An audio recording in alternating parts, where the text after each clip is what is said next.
Holger Rune vs. Mpetshi Perricard. Thrilling Toronto opener, National Bank Open highlights. In a thrilling start to the US Open series, Holger Rune triumphed over Giovanni Mpetshi Perricard in their opening match at the National Bank Open, securing a victory with scores of 7-6, 7-6, 6-3. This match was not just another game. It was a test of skill and strategy that showcased Rune's resilience and determination.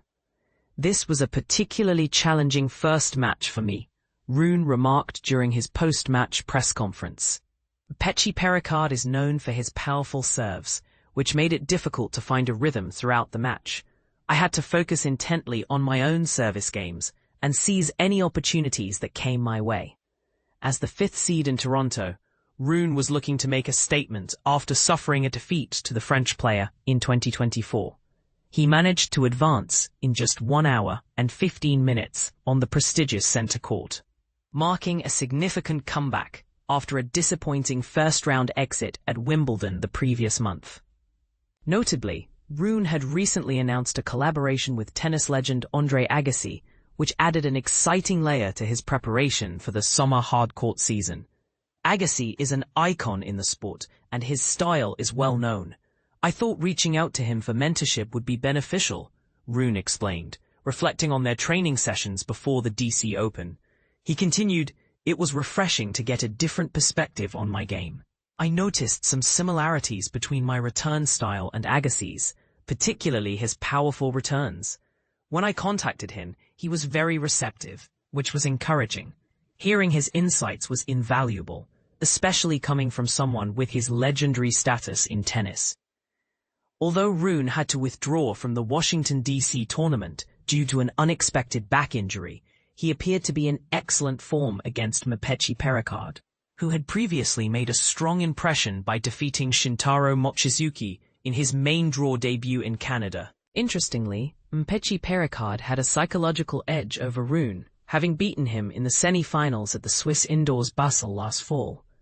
In their match, Mpetshi Perricard had previously pushed eventual semi-finalist Taylor Fritz to a 5-set battle in the first round of Wimbledon, setting the stage for a competitive encounter with Rune. After 12 consecutive holds of serve, the first set culminated in a tiebreaker. Mpetshi Perricard initially took a 3-1 lead in the tiebreak, but Rune demonstrated his tenacity by saving a set point at 6-7 and ultimately clinching the set on his second opportunity. The second set saw Rune break Mpetshi Perricard's serve in the fourth game, taking advantage of a 0-40 situation to surge ahead 5-2. Although Mpetshi Perricard made Rune serve for the match, the 22-year-old handled the pressure with ease, finishing the contest in just over an hour. Rune's performance was impressive, as he recorded 23 winners against only 10 unforced errors across the two sets. Looking ahead, Rune may face another French opponent in the third round, as he awaits the outcome of the match between number 29 seed Alexandre Müller and Miomir Kecmanovic, where Rune holds a 3-1 lead in their head-to-head encounters. This match not only highlights Rune's skill, but also raises questions about the impact of mentorship in sports. How much does the guidance of a legend like Agassi influence a player's performance? What do you think about the role of mentorship in achieving success in competitive sports? Share your thoughts in the comments. Zverev storms back. Toronto Masters 2023 ATP Tennis Highlights Analysis. After a month-long hiatus from the court, Alexander Zverev's triumphant return to Toronto has reignited the tennis world, leaving fans wondering if he's back to his winning ways. But here's where it gets intriguing. Zverev's journey back to form hasn't been without its challenges. Following a disappointing first-round exit at Wimbledon, the German star took time off to address mental burnout, even seeking guidance at Rafael Nadal's Mallorca Academy. Could this break be the turning point in his career? Only time will tell. In a hard-fought battle against Adam Walton, Zverev secured a 7-6, 8-6, 6-3 victory, showcasing his resilience. The match featured a staggering 52-shot rally, proving that Zverev's determination remains unwavering. With this win, he's now just one victory shy of reaching 500 career wins. As Zverev himself admitted, sometimes it's just about winning, even if the performance wasn't flawless. But here's the controversial part.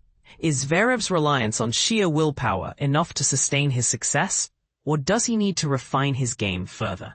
Share your thoughts in the comments. Moving forward, Zverev will face Italian Matteo Arnaldi, who outlasted qualifier Tristan Skulkate in a 3-set thriller. Meanwhile, other top seeds like Lorenzo Musetti and Holger Rune dominated their opening matches. Musetti, a former semi-finalist at Wimbledon and Roland Garros, dispatched James Duckworth in just 82 minutes, while Rune overcame Giovanni Mpetshi Perricard in a tight contest. And this is the part most people miss. With top players like Jannik Sinner and Carlos Alcaraz absent due to injuries and fatigue, the tournament is wide open. Could this be the opportunity for an underdog to rise? Or will established stars like Zverev and Rune seize the moment? As the competition heats up, one thing is clear. From Zverev's comeback to Musetti's resurgence, every match tells a story. Who will emerge victorious? Stay tuned as the drama unfolds on the court. And don't forget to join the debate. Is Zverev's return a sign of things to come, or just a fleeting moment of glory? Zverev, Musetti, Rune crush opponents at National Bank Open. Epic matches and shocking withdrawals. Exciting matches unfold at the National Bank Open. On the evening of July 29, 2025, in Toronto, the National Bank Open kicked off with thrilling performances from top-seeded players.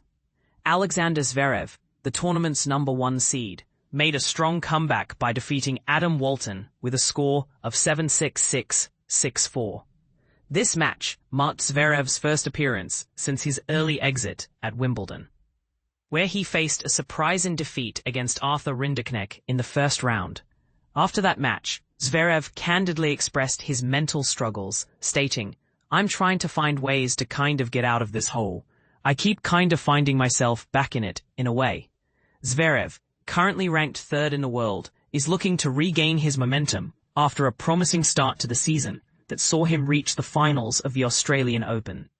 The absence of notable players like Jannik Sinner and Carlos Alcaraz has allowed Zverev to be seeded first in this event. A highlight of his match was a remarkable 52-shot rally during the tiebreaker, which he described as a crucial moment. "It was a very important moment and a very important point for me. I was lucky to get through in the first set and then finish it off in 2. Other winners included 8th seed Casper Ruud, 10th seed Daniil Medvedev, 11th seed Karen Khachanov, 14th seed Francisco Cerundolo, and 18th seed Alexei Popyrin, the defending champion. In a surprising turn of events, Riley Opelka managed to upset 16th-seeded Tomas Machac in a thrilling 3-set match. But here's where it gets controversial. With the absence of top players, does this diminish the prestige of the tournament? Are we witnessing a shift in the competitive landscape of tennis? Share your thoughts in the comments below.